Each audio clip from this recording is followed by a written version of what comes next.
And unfortunately, I think we're at crossroads now. This generation is saying we're not happy with the way things are. And I think it's up to the older generations to understand that and try and say that, okay, this is how we've been. But just because it's been like this traditionally does not always make it right.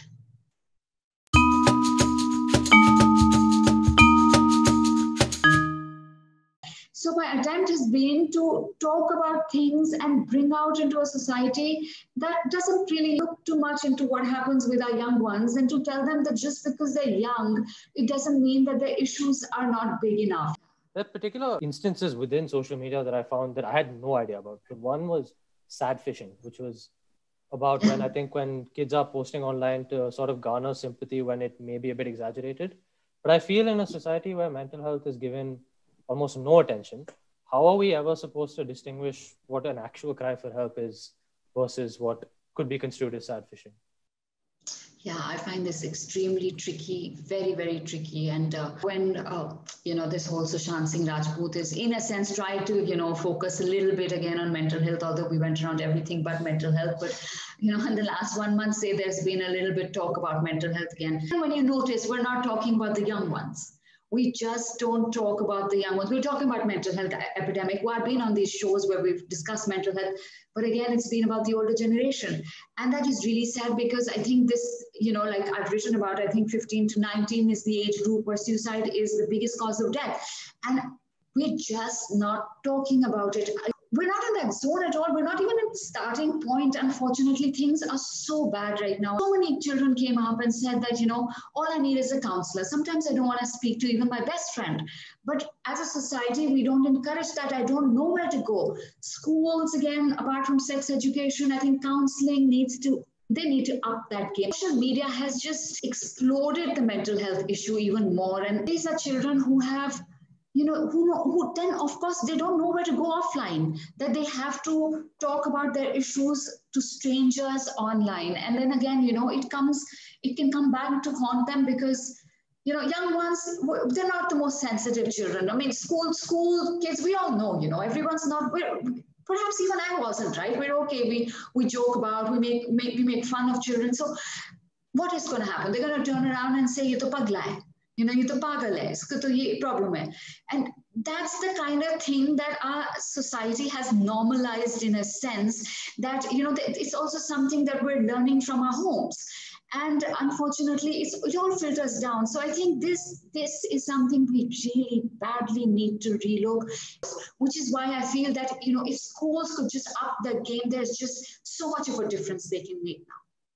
Something that I think India does discuss about mental health is mental health with regard to examinations and cutoffs. There are plenty of movies, whether it's Three Idiots or Chichori, that discuss the ramifications of mental health when it comes to, setting unrealistic expectations on children. And in one part of the book, I think the kid's name was Ritika, who you discussed, where she had achieved a 97, but that still wasn't enough for her. And you'd also gone on to say that the expectations weren't even set by her parents, but by herself as well. And even when I'm talking to kids these days, they're telling me that, it's not our parents who are doing this. We want to be at that level, and anything lesser than that is a failure on their part. So how do we sort of tell these kids that it's okay to, not be 100 on 100 student? Yeah, I think this is coming from that whole thing of everything is so instant in this generation, no? Whether it's instant gratification, it's quick validation, everything is. It needs to be the very best as they see it. It may, it may not be the best as we see it. I mean, I tell my child every time, I say, please don't get that 100%. I do not want to see 100% here.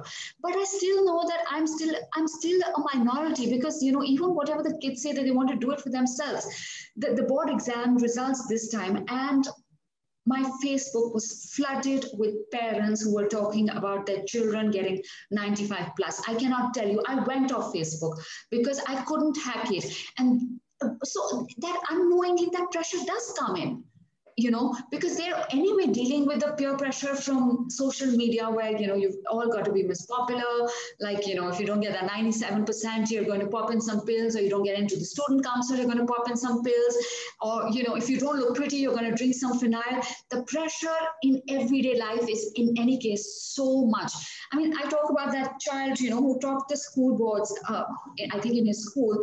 And after that, his brothers don't speak to him because they feel like he's up the game, and that pressure, he's considered the nerd. So this word nerd, I'm sure you've heard of it. I went to a friend's house, and their daughter's room had this thing saying nerds not allowed. What are we doing?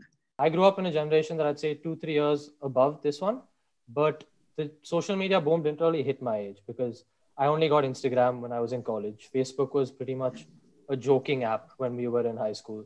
Yeah. But now it's much different. It's so much different for these kids. And I even had a discussion with a teacher who told me that, Karthik, for you, I'm 8 years older, but it was very relatable. Your batch was a lot like mine.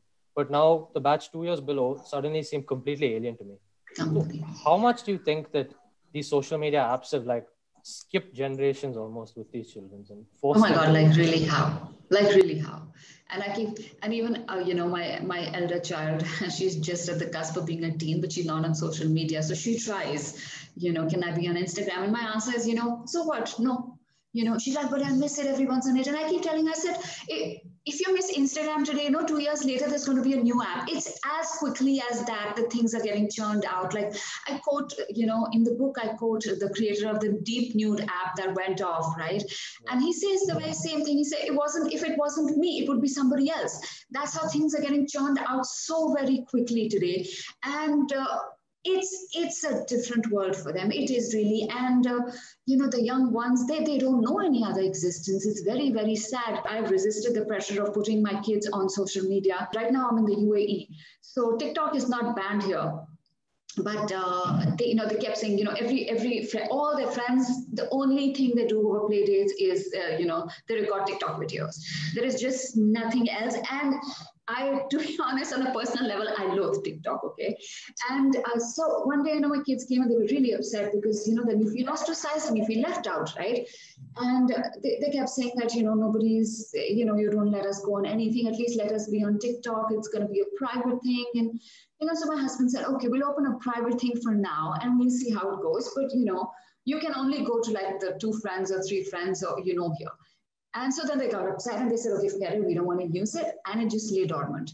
2 days later, they came, and this is just a couple of weeks ago, they came back and they said very quietly, they said, can you just delete our TikTok app? So I said, why, what's happened? On TikTok, apparently suicide was live streamed on a private TikTok account.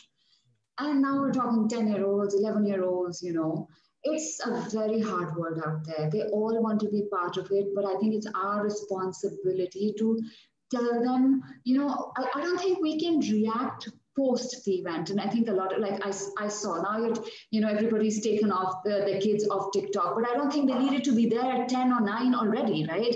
My child is not on Instagram, but if I tell her, can you tell me about IGTV videos, she'll do it like this, or else anything. And online studying right now during COVID has pushed even me back by many steps. So it's very hard, but they don't know any other existence. And unfortunately, they're getting that smartphone in their hands so very early. And I frankly see the smartphone as the genesis of a lot of issues.